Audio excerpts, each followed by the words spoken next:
करगिल जंग में दुश्मन से लड़ने वाले कर्नल, जम्मू कश्मीर में आतंकियों से लोहा लेने वाले कर्नल, एवरेस्ट को 2 बार फतह करने वाले कर्नल, केदारनाथ में पुनर्निर्माण कामों का नेतृत्व करने वाले कर्नल, उत्तराखंड के युवाओं को फौज के लिए तैयार करने वाले कर्नल। क्या उत्तराखंड में राजनीति के मोर्चे पर भी वैसा ही कोई कमाल कर पाएंगे?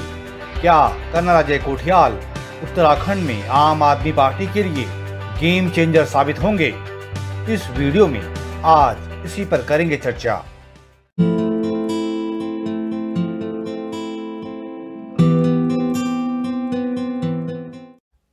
दोस्तों नमस्कार, मैं मनु पवार, स्वागत है आपका मेरे YouTube चैनल पर। हाजिर हूं एक नया वीडियो लेकर। कुछ महीने पहले जब अरविंद केजरीवाल ने घोषणा की थी कि आम आदमी पार्टी उत्तराखंड में चुनाव लड़ेगी, तब मैंने एक वीडियो सीरीज बनाई थी जिसमें 3 वीडियो शामिल हैं।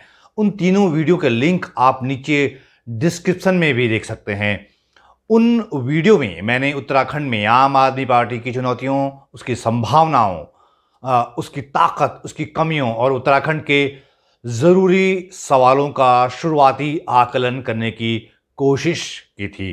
तब मैंने ये भी कहा था कि आम आदमी पार्टी को अगर कुछ हलचल पैदा करनी है तो एक बड़ा चेहरा, और वो भी पहाड़ी चेहरा देना ज़रूरी है।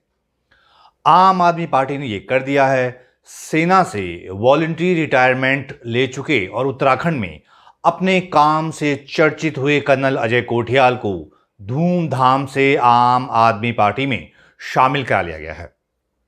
इस वीडियो में आज बात कि क्या कर्नल अजय कोठियाल आम आदमी पार्टी के लिए उत्तराखंड में गेम चेंजर साबित होंगे।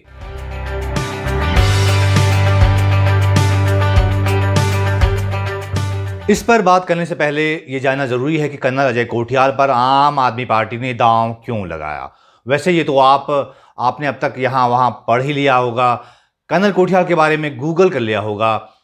उत्तराखंड में तो लोग जानते हैं, लेकिन जो दूसरे व्यूअर्स हैं मैं उनकी जानकारी के लिए समझाना चाहता हूँ कि कर्नल अजय कोठियाल 2018 में सेना से वॉलंटरी रिटायरमेंट ले चुके हैं।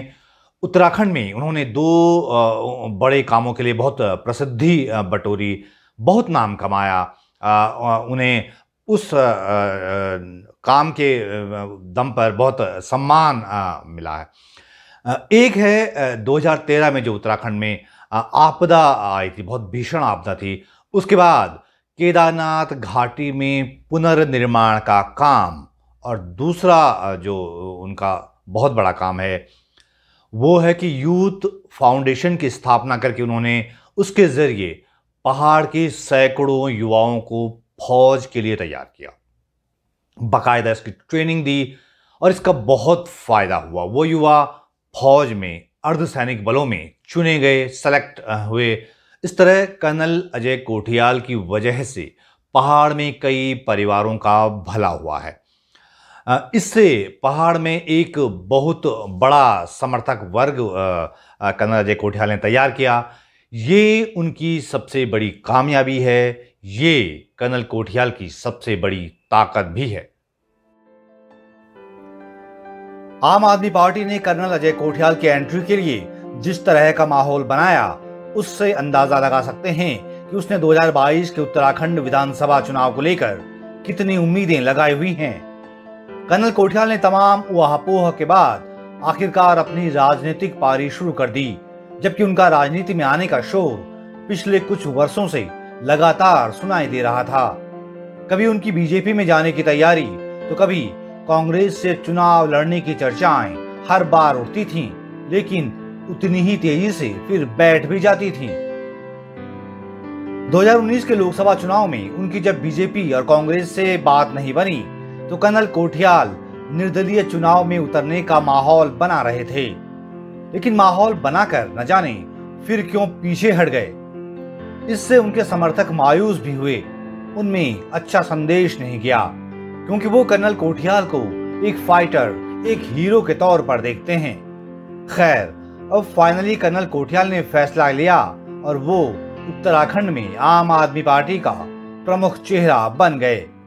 अब सवाल ये आता है कि क्या कर्नल अजय कोठियाल को राजनीतिक अवतार में भी पहाड़ से उतना ही प्यार, उतना ही सम्मान, उतना ही समर्थन मिलेगा जितना अराजनीतिक रहते हुए मिल रहा था।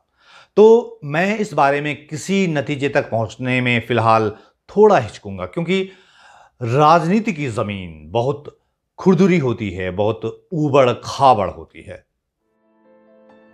हाँ, लेकिन 52 साल के और अविवाहित कर्नल अजय कोठियाल के पक्ष में जो बड़ी बातें मुझे नजर आती हैं वो ये हैं कि कर्नल कोठियाल उत्तराखंड का एक जाना पहचाना और एक लोकप्रिय चेहरा हैं। वो पहाड़ी चेहरा हैं, विनम्र हैं और फिलहाल उनके साथ छवि का संकट वैसा नहीं है जैसा प्रायः नेताओं के साथ होता है। उत्तराखंड में युवाओं के बीच उनकी अच्छी खासी पैठ मानी जाती है। पहाड़ के सबसे बड़े मुद्दे रोजगार पर उन्होंने जो काम किया है उसकी वजह से उनकी पहाड़ में हर जगह पहुंच और प्रतिष्ठा है। कर्नल अजय कोठियाल के पास एक बड़ा प्रशंसक वर्ग है और मीडिया और सोशल मीडिया के जरिए उनकी महानायक की छवि बना दी गई है। एक पूर्व फौजी अफसर होने के बावजूद वो ठीक ठाक वक्ता भी हैं। उनमें अपने भाषण से भीड़ को बांध लेने की क्षमता भी है। उत्तराखंड में रिटायर्ड फौजियों और उनके परिवार भी अच्छी खासी तादाद में हैं। ये एक बात भी कर्नल कोठियाल के पक्ष में जाती है। तो क्या इतने भर से वो उत्तराखंड की राजनीति का रुख बदल देंगे? मुझे लगता है कि यह कहना अभी जल्दबाजी होगा। वो इसलिए क्योंकि सामने दो बड़े प्रतिद्वंदी हैं, बीजेपी और कांग्रेस। बीजेपी और उसका प्रचार तंत्र कर्नल अजय कोठियाल की राह आसान नहीं होने देगा, इतना तय मानिए। कांग्रेस भले ही उत्तराखंड में भी संगठन के तौर पर लचर हो, वो भले ही अंदरूनी लड़ाई में उलझी हुई हो, लेकिन उसके कई नेता ऐसे हैं जो कि अपने दम पर चुनाव जीतने की क्षमता रखते हैं। तो जब तक कर्नल अजय कोठियाल किसी दल में नहीं थे तब तक सभी पार्टियों में उनके समर्थक थे, खासकर बीजेपी में। इसलिए हो सकता है कि आम आदमी पार्टी में जाने के बाद बीजेपी समर्थकों का एक बड़ा तबका कर्नल अजय कोठियाल से दूर छिटक जाए। वैसे कुछ दूसरी संभावनाएं भी हैं। बीजेपी का जो वोटर उत्तराखंड में अपनी ही सरकार से नाराज चल रहा है और जो कर्नल अजय कोठियाल में एक उम्मीद देखता है या उन्हें उम्मीद भरी नजर से देखता है, उसके गुस्से का जो वोट है वो कांग्रेस को जाने से तो रहा। तो ज्यादा संभावना यह है कि वो वोट कर्नल अजय कोठियाल और आम आदमी पार्टी को बढ़ जाए। ऐसी संभावना दोस्तों मैं पहले के वीडियो में भी जता चुका हूं। तब तो कर्नल अजय कोठियाल की ने जो आम आदमी पार्टी ज्वाइन भी नहीं की थी और दूर दूर तक इसके आसार भी नहीं थे, तब मैं ये बात बता चुका था। कर्नल अजय कोठियाल के मामले में बीजेपी समर्थक वोट का जो इलेक्टोरल बिहेवियर है या जो चुनावी बर्ताव है वो वैसा ही हो सकता है जैसे दिल्ली चुनाव में हुआ था। ऐसा माना जाता है कि सेंटर का जो वोट मोदी के नाम पे पड़ा था वही वोट दिल्ली के चुनाव में केजरीवाल के खाते में गया।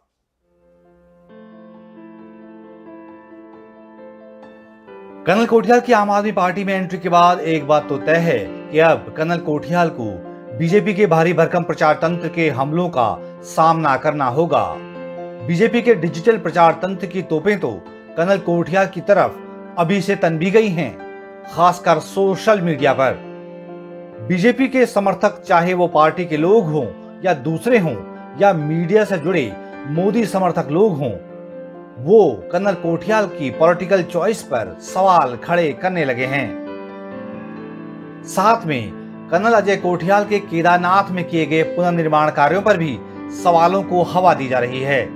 उत्तराखंड के एक हैवीवेट पूर्व नौकरशाह से उनके संबंधों को लेकर भी सवाल उछाले जा रहे हैं और चुनाव नजदीक आते आते ऐसा लगता है कि इस तरह के कैंपेन की रफ्तार और बढ़ेगी। कर्नल कोठियाल को शायद इसकी आदत न हो, वो तो सोशल मीडिया पर हीरो की तरह पेश किए जाते रहे हैं। फिर वो एक पूर्व फौजी अफसर भी हैं, इसीलिए शायद बीजेपी समर्थकों की सोशल मीडिया पर प्रतिक्रियाओं से वो जल्दी विचलित भी हो गए। अपनी सोशल मीडिया पोस्ट में उन्होंने विचलित होने का बार बार जिक्र भी किया है। इसीलिए उत्तराखंड में इस लोकप्रिय चेहरे के साथ चुनाव कैंपेन आम आदमी पार्टी की इलेक्टोरल मशीनरी के लिए बड़ी चुनौती भी होगा। मुझे लगता है कि कर्नल अजय कोठियाल का आम आदमी पार्टी ज्वाइन करना एक फिजा बनाने में मददगार तो होगा, लेकिन अब आम आदमी पार्टी को उत्तराखंड चुनाव में एग्रेसिव कैंपेन की जरूरत पड़ेगी। खासकर उत्तराखंड में जो एंटी एस्टेब्लिशमेंट सेंटिमेंट है उसको भुनाने के लिए। इसलिए भी क्योंकि आम आदमी पार्टी उत्तराखंड में पहली बार एंट्री कर रही है और उसे यहां की 70 की 70 विधानसभा सीटों पर परिचित चेहरे तो मिलेंगे नहीं। तो कर्नल अजय कोठियाल एक चेहरा तो हैं, लेकिन उनकी जो बैकग्राउंड है वो पॉलिटिकल नहीं है, वो पॉलिटिकल बैकग्राउंड से नहीं है। और एक फौजी अफसर होने के नाते वो कई चीजों का लिहाज भी करेंगे। वो किसी घाघ नेता की तरह व्यवहार नहीं कर पाएंगे, ना उतना तीखा बोल पाएंगे जैसे कि 19 अप्रैल को आम आदमी पार्टी ज्वाइन करने के कार्यक्रम में देखा गया। वो मंच से पार्टी के प्रदेश प्रभारी दिनेश मोहनिया को बार बार सर कह रहे थे। अरविंद केजरीवाल को भी वो अपने संबोधन में सर कह रहे थे। तो दोस्तों, सामान्य शिष्टाचार में सर का संबोधन तो चलता है, लेकिन राजनीति में जब आप लीड करने जा रहे हैं तो आपका जो प्रशंसक वर्ग होता है, जो आपके समर्थक होते हैं, वो आपको हीरो की तरह देखते हैं। वो दूसरों के सामने अपने नेता को स्ट्रांग और बराबर का देखना चाहते हैं, कमजोर या दयनीय नहीं। बहरहाल, फौजी वर्दी उतारकर राजनीति का चोला पहनने के बाद कर्नल कोठियाल को कई चीजें वक्त के साथ शायद समझ में आ जाएंगी, लेकिन जो चतुर चुनावी इंजीनियर होते हैं वो अपनी तरफ की कमियों को एग्रेसिव चुनावी कैंपेन से ढांप देते हैं। जैसे कि दिल्ली के पिछले 2-3 चुनावों में हमने देखा। उसका असर यह हुआ कि कई अनजान चेहरे चुनकर विधानसभा में पहुंच गए, लेकिन उत्तराखंड में उस एग्रेसिव कैंपेन को खुद केजरीवाल या सिसोदिया लीड करें तो मुमकिन है कि उनके कैंपेन में जान आ जाए, क्योंकि इतना तय है कि उत्तराखंड में बीजेपी को अब सिर्फ प्रधानमंत्री नरेंद्र मोदी और अमित शाह का ही आसरा है। वहां का कोई नेता अपने दम पर बीजेपी को चुनाव नहीं जिता पाएगा। इसलिए कर्नल कोठियाल के चेहरे के दम पर चुनाव में उतरी आम आदमी पार्टी को उनकी पूरी पैकेजिंग पर जोर देना होगा। वैसे आम आदमी पार्टी और कर्नल अजय कोठियाल के लिए ये एक बड़ा मौका भी है, क्योंकि उत्तराखंड के जो मौजूदा राजनीतिक हालात हैं वो किसी भी नए प्रयोग के लिए मुफीद नजर आते हैं। मैं पहले भी कह चुका हूं दोस्तों कि मौजूदा सरकार के रंग ढंग से लोगों में गुस्सा है, और ऐसा उत्तराखंड में हर बार होता है। हमारे यहां इसीलिए हर 5 साल में सरकार बदल जाती है। लेकिन इस मौके को जिस प्रमुख विपक्षी पार्टी कांग्रेस को भुनाना चाहिए, वो खुद अपनी ही अंदरूनी लड़ाई में उलझी हुई है और मैदान खुला हुआ है। इसीलिए आम आदमी पार्टी इसे एक अवसर के रूप में देख सकती है, और हो सकता है कि जल्द ही आपको तुकबंदी करते हुए ऐसे पोस्टर भी दिखाई दें जिनमें लिखा हो, दिल्ली में केजरीवाल, उत्तराखंड में कोठियाल। इतना जरूर हुआ है कि कर्नल अजय कोठियाल की एंट्री से एक हलचल तो है, एक बज़ तो क्रिएट हुआ है, और ऐसे ही बज़ बना रहा तो हो सकता है कि उत्तराखंड में आम आदमी पार्टी कुछ सीटों पर चौंका दे। वैसे भी उत्तराखंड में पब्लिक डिस्कोर्स में, यानी सार्वजनिक विमर्श में, उत्तराखंड के पिछले 20 सालों की बदहाली का जिक्र अक्सर आता रहता है। उत्तराखंड का मानस अब तक राज करने वाले दोनों राजनीतिक दलों को लेकर सवालों से भरा पड़ा है। वो उनके प्रति भयानक मोहभंग की स्थिति में है, और इसी सेंटिमेंट में छिपा है 2022 का चुनावी सूत्र।